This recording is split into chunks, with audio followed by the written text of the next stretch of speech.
यामध्ये आमचे राम सर आता महिने बदलतात. सप्टेंबरचा हा झालेला आहे, आता ऑक्टोबर 2025.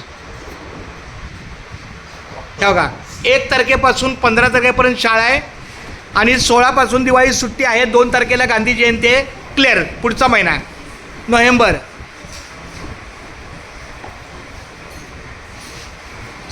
हे बघा 5 तारखेला गुरुनानक जयंती आहे. 29 तारखेला कुठली तरी सुट्टी आहे.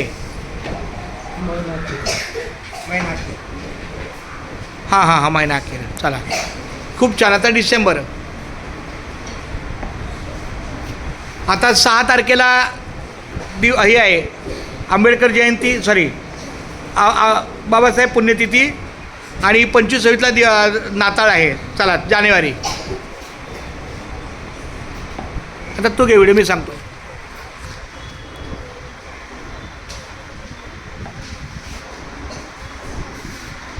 आता मला बसू ना. हे बघा आता जानेवारीमध्ये 14 आणि 15 ही इलेक्शनचा दिवस आहे. 26 तारखेला काय आहे?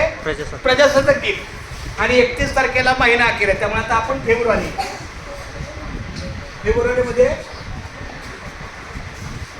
फेब्रुवारी महिना पूर्णपणे 1 तारखेला सुट्टी. हे सगळे शनिवार.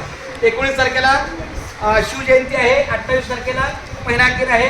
बाकी सगळे महिन्याचे दिवस क्लिअर आहेत. हा महिना क्लिअर झाला. आता मार्च. आज 17 मार्चपर्यंत हा दिवस भरलेला आहे. 3 तारखेला होळीची सुट्टी होती, धुलीवंदन.